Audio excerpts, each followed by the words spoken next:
Eu lhe dou as boas-vindas ao Autoconsciente, um podcast que fala de vida interior e ajuda você a se entender melhor.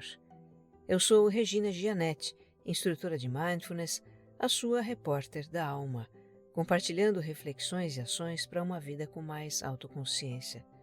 A minha intenção é que ao terminar um episódio, você se sinta melhor do que quando começou.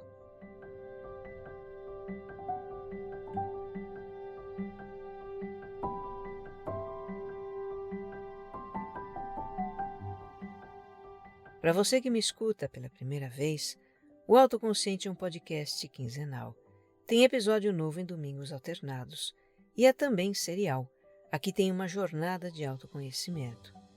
Eu te convido a escutar desde o número 0, um episódio por dia ou a cada tantos dias, para você colocar em prática alguma ideia que o podcast lhe deu. Dá uma olhada também no meu Instagram. Lá você encontra conteúdos do podcast. Os meus perfis são regina.gianetti e você mais centrado. E se você gostar do que vai ouvir aqui, compartilhe nas suas redes sociais e grupos de mensagens. O que faz bem para você pode fazer para muito mais gente.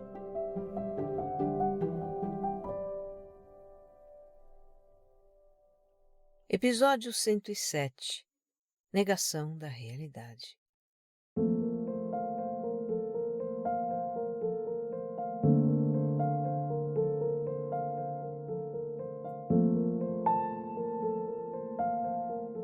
Este episódio está muito relacionado com os de números 101 e 102 e o tema O Ego Não é um Inimigo. Ali a gente explorou, com base na psicologia analítica de Jung, a função do nosso ego, como ele se constitui, quais são as suas motivações mais básicas e algumas das estratégias que ele utiliza para obter o que quer e repelir o que não quer.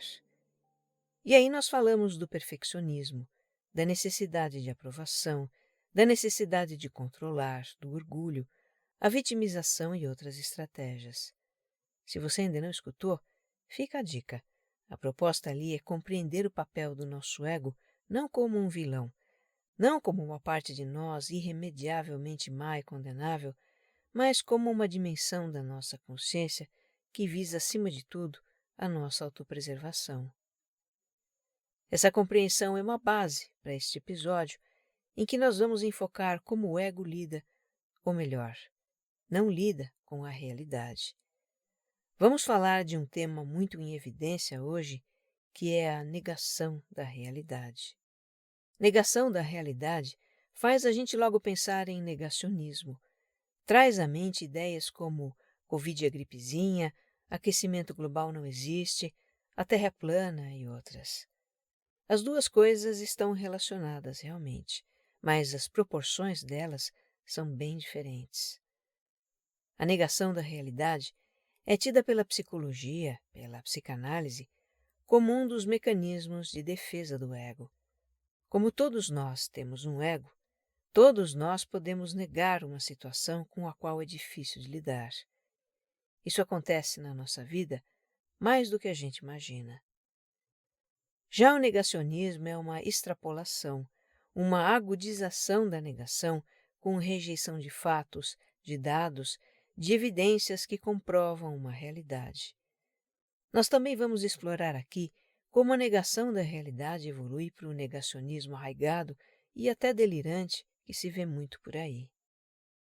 A negação, nas suas diversas formas, pode ser a nossa primeira reação a uma realidade que é muito difícil de encarar.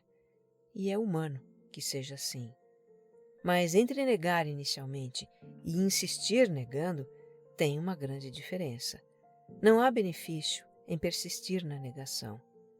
Mais cedo ou mais tarde, a realidade bate à nossa porta, arromba a porta, e a gente cai na real com muita dor. Este episódio, então, é um convite à reflexão sobre como lidamos com a realidade, enquanto indivíduos, com as nossas questões particulares e enquanto humanidade.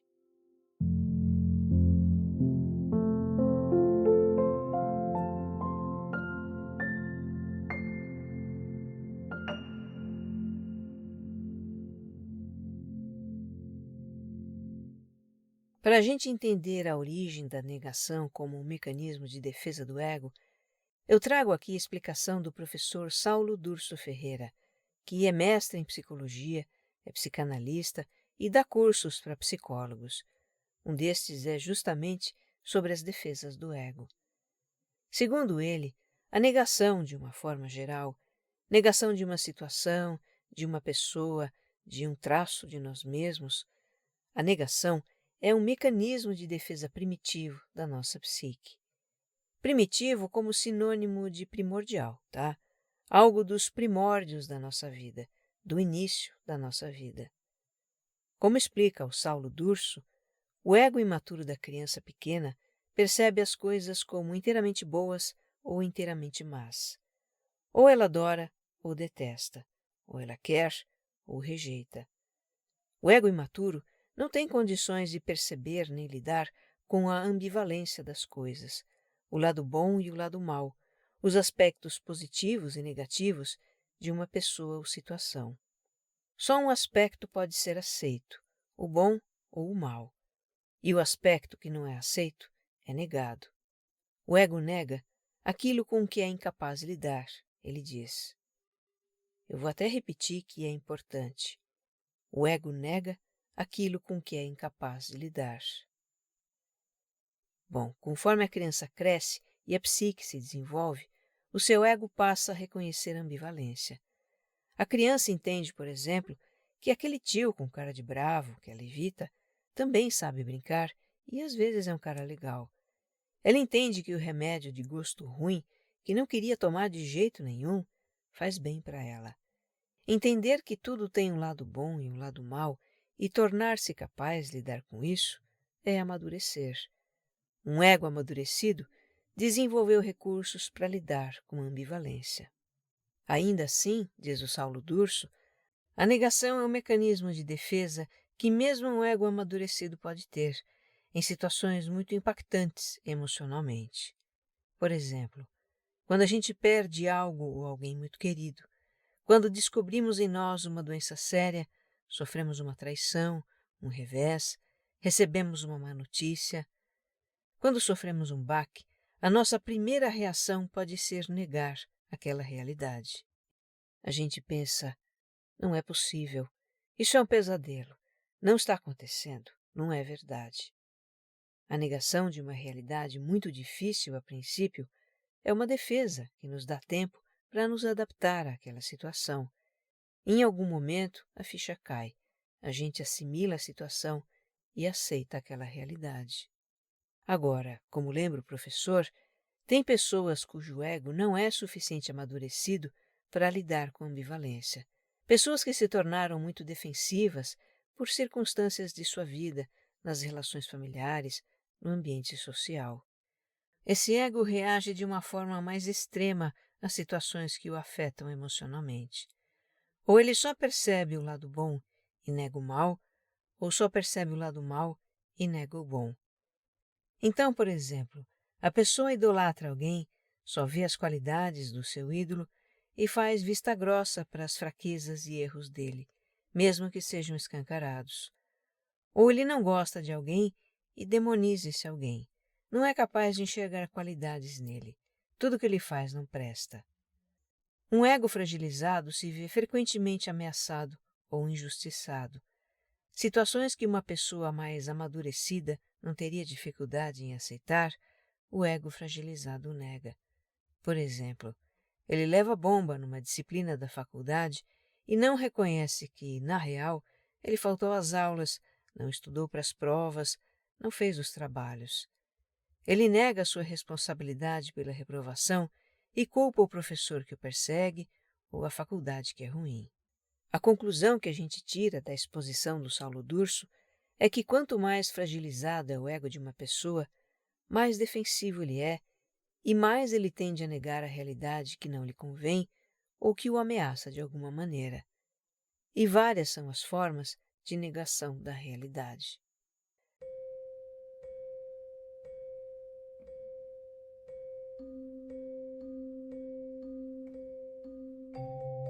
A gente vai agora explorar algumas formas de negação da realidade. Eu acho que um ótimo roteiro para isso é o filme Não Olhe Para Cima, que estreou perto do Natal passado na Netflix. Eu acredito que você tenha visto, ou pelo menos ouvido falar dele. O filme foi até aqui o segundo mais assistido da plataforma e bombou nos meios de comunicação e nas redes sociais. Se você assistiu, nós vamos relembrar algumas cenas. Mas se não assistiu, fica um mega alerta de spoiler aqui, tá? Não tem como comentar exemplos de negação da realidade sem contar passagens do filme. Agora, se você não se importar com isso, então bora lá. Eu acredito que mesmo depois de ouvir este episódio, Não Olhe Para Cima vai surpreender e intrigar você. Só para contextualizar, o filme começa com a descoberta de um cometa de 9 quilômetros de diâmetro que está em rota de colisão com a Terra, o que vai causar a extinção completa da vida no planeta. Os arautos da descoberta são dois astrônomos de uma universidade americana, a pesquisadora Kate, a primeira a avistar o cometa, e o seu professor Randall. Eles ficam atônitos com o seu achado, mas ainda estavam em um estado de "me belisca para eu saber que não estou sonhando". E eles recebem esse beliscão, depois que contam sobre o cometa à NASA, e são chamados para ir imediatamente a Washington. Aí eles entram em parafuso. O professor Randall tem uma típica reação de negação inicial. Ele diz: "Não, isso não está acontecendo. É uma realidade alternativa". Como eu disse antes, a negação inicial do ego é como que um colchão que amortece o choque emocional de uma realidade ameaçadora demais, dura demais. Por algum tempo a pessoa nega a realidade, até que a psique começa a assimilar a situação, como no caso do Randall. Mas há pessoas que nunca aceitam a realidade, e o filme fala muito disso, né?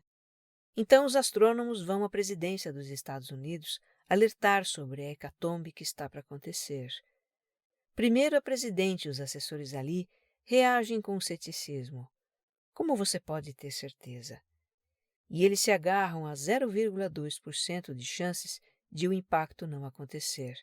Tá vendo? Não é 100% de certeza. Para quem nega uma realidade, uma chance em 1 milhão é tudo. A pessoa não tem senso de proporção. Eles também desqualificam o trabalho dos astrônomos, tipo, vocês são de uma universidade de segunda categoria, nós vamos consultar os nossos cientistas. Desqualificar a fonte de uma informação ou a credibilidade de alguém é outro recurso muito usado para se negar uma realidade, não é? Naquele momento, a presidente nega o perigo que o cometa representa para preservar os seus interesses pessoais e políticos. Mas semanas depois o jogo muda. Ela é envolvida em um escândalo e chama os astrônomos de volta ao seu gabinete. Agora ela quer alertar o mundo de tamanha ameaça e bancar a salvadora da humanidade. E, de quebra, abafar o escândalo em que se meteu. É muito evidente como a personagem instrumentaliza a realidade de acordo com a sua conveniência. Ela sabe muito bem o que faz, mas ainda assim tem uma profunda desconexão com a situação real, o cometa que se aproxima. Ou será que alguém de sã consciência seria tão displicente com o assunto dessa gravidade, que ameaça a sua vida e a do planeta inteiro?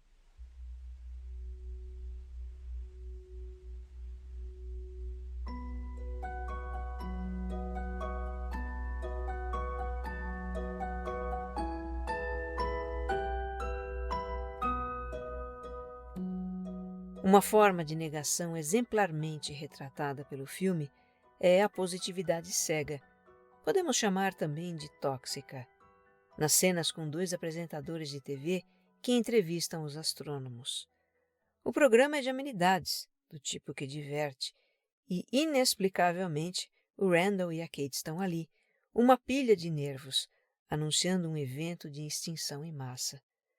Os apresentadores não tomam conhecimento da situação e ficam firmes no seu papel de fazer gracinhas e dar risinhos, para deixar as coisas mais leves, como eles dizem. Deixar as coisas mais leves, pensar positivo e ver o lado bom das situações tem o seu lugar na nossa vida. São atitudes saudáveis enquanto nos dão equilíbrio e energia para lidar com as dificuldades da existência. Mas quando a positividade é usada para desviar o foco das dificuldades, se torna uma forma de negação da realidade. A Kate acaba surtando no programa e sai aos prantos do estúdio. Os apresentadores? Esses fazem cara de nojinho. A positividade tóxica tem aversão ao sofrimento, ainda mais o alheio. Logo, as redes sociais são inundadas por memes com a Kate. Imagine se os criadores de memes deixariam passar tamanha chance de viralizar com suas sátiras, né? Temos aqui outra forma de negação da realidade. Assim como a positividade, a brincadeira pode ser saudável ou alienante, dependendo de como a gente usa. O humor sem noção distorce o significado de coisas que a gente deveria levar a sério e nos dessensibiliza para a realidade. E por falar em alienação, o filme retrata bem isso. Uma história que corre em paralelo com a do cometa é o rompimento do namoro de duas celebridades, uma cantora pop e um DJ. Ninguém dá bola para o alerta dos astrônomos, que falam pela ciência e comprovam o que falam. O que mobiliza mesmo a opinião pública é o drama romântico do casal. As pessoas só falam nisso. Nada como um apetitoso caso da vida alheia para se entreterem. Há quem prefira ocupar a cabeça mais com a vida dos outros do que com a sua. Essa é uma forma de se alienar da própria realidade. Bom, chega aquela parte do filme em que a presidente se apropria da ameaça do cometa. Não é que ela se conscientiza, ela apenas se apropria da ameaça como uma simples narrativa para alavancar a sua popularidade. E aí ela anuncia em cadeia global o que está acontecendo. Gente, e aquela cerimônia em que ela lança o plano de salvação do mundo, liderado pelo herói americano? Que é aquilo? Mas enfim, a partir daí o filme retrata a manipulação da realidade e o negacionismo como fenômeno de massa. Em dado momento, todo mundo acredita que um cometa apocalíptico está vindo aí. Até aqueles que antes negavam. Afinal, foi sua idolatrada presidente que falou. Depois o cometa não é mais apocalíptico, mas uma grande oportunidade, porque um empresário bilhardário, tido como gênio, e que, aliás, financiou a campanha da presidente, esse empresário descobre que o cometa contém minerais raros que valem trilhões. E aí o discurso muda. Imagine quantos empregos o cometa vai gerar. Vai ser o fim da pobreza, da injustiça social e da perda de diversidade do planeta. Então vamos só quebrar o cometa em partes menores usando drones espaciais e receber alegremente os pedaços dele aqui na Terra. Bem, antes de ser atingido, o planeta já está rachado em dois. Uma parte da população adere à nova narrativa e nega que o cometa seja um perigo, enquanto outra acha que o plano do empresário é um delírio e que o planeta corre um risco enorme. Surge aí uma polarização e todo um arsenal de fake news e teorias da conspiração para convencer as pessoas dos benefícios de explorar o cometa. Quando o dito cujo se torna visível no céu, o negacionismo atinge o seu ápice. A palavra de ordem é: não olhe para cima. Eles querem que você sinta medo.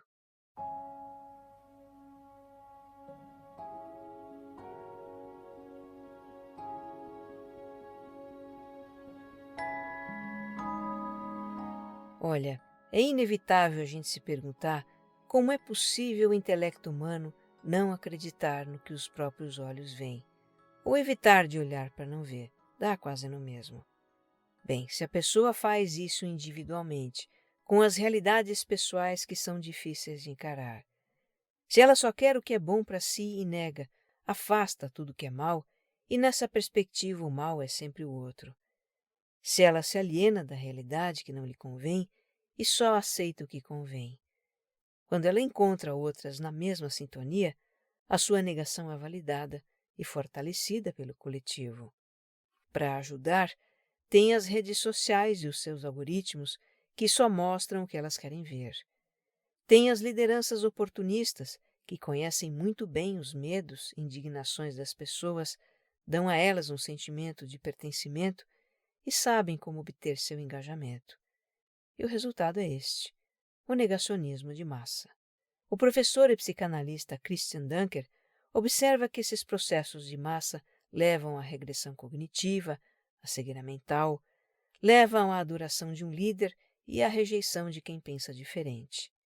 Ele diz: no negacionismo de massa, de bando, a gente se junta porque está com medo.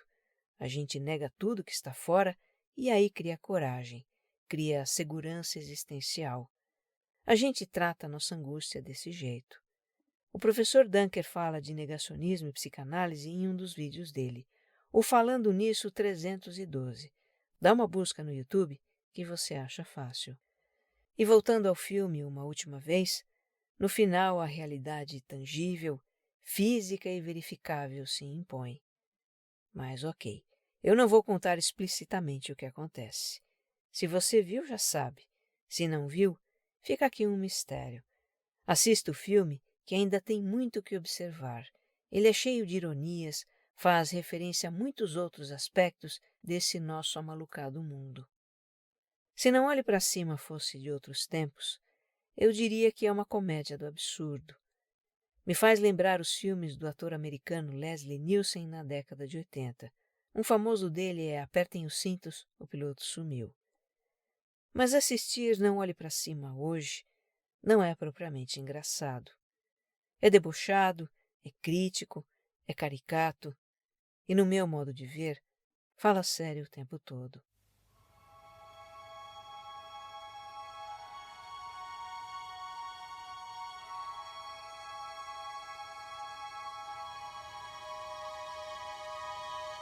Retomando as ideias do início deste episódio, a negação é um mecanismo de defesa do ego. Todos nós podemos, inicialmente, entrar em negação de uma situação difícil, inesperada, ameaçadora que se apresenta em nossa vida. Mas entre negar inicialmente e continuar negando, tem uma grande diferença. Não há benefício em permanecer na negação.